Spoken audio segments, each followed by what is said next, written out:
say a big thank you for all my well-wishers who wished me on my 100th video, and it really, really feels great. And I want to just go back to my 99th video, which was about humanism.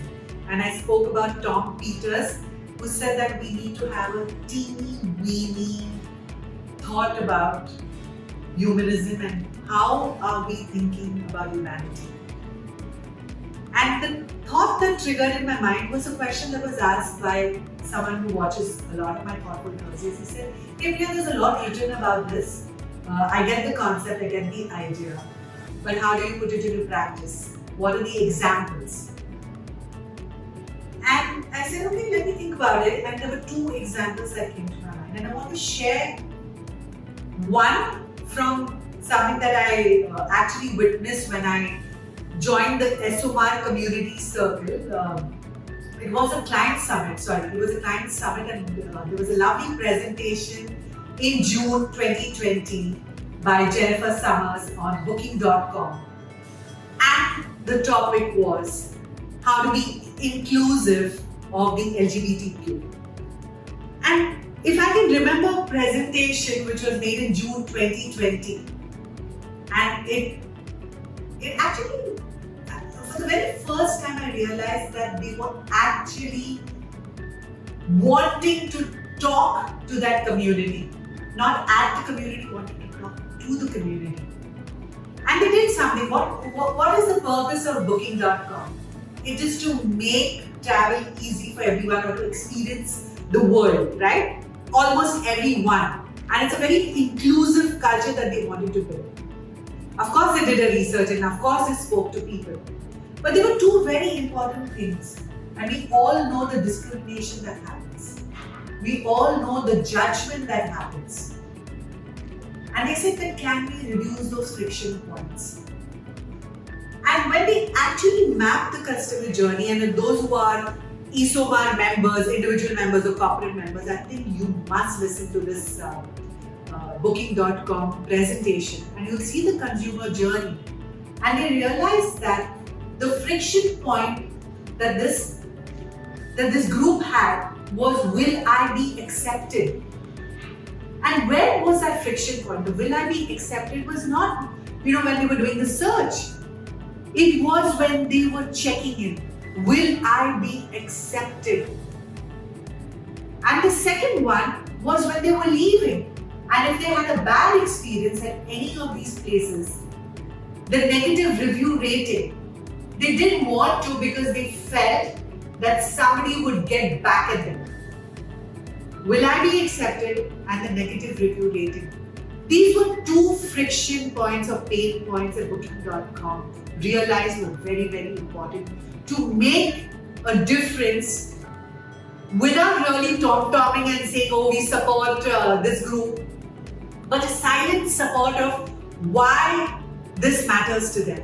And they did something very, very important. Of course, you can write blog posts, you can be part of the community, do so many things.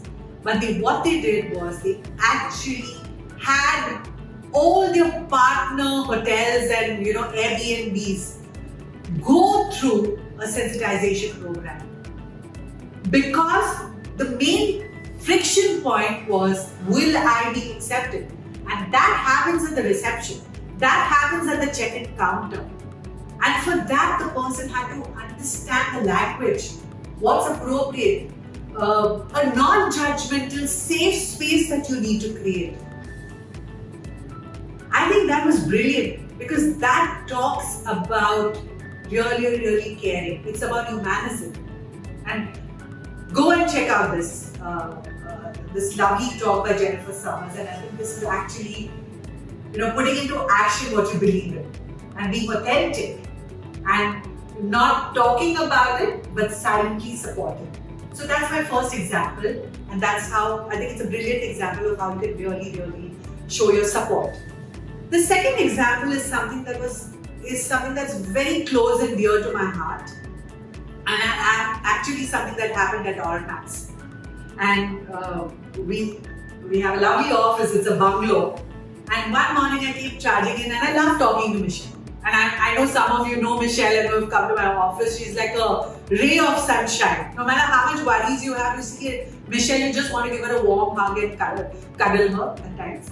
And so I was sitting on the bench and I say, hey Michelle, what's up? And what's happening? And then she was telling me all the stuff that she has been doing. And she was very excited because she had got this lovely bright yellow uniform with the Ormax logo, and all these guys, that is our support staff, were very, very happy.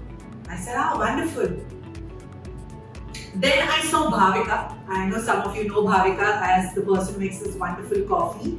And some of my friends says, I want Bhavika's cappuccino. And I did see her with that bright, lovely, shiny yellow coat with the Ormax logo. So I said, Michelle, Bhavika.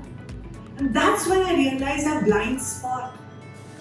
And I realized that the whole argument was that maybe people who go outside need to represent Ormax and need this. But I said, everybody is Ormax, right? Whether it's internal and external. There are people coming over here and she serves them.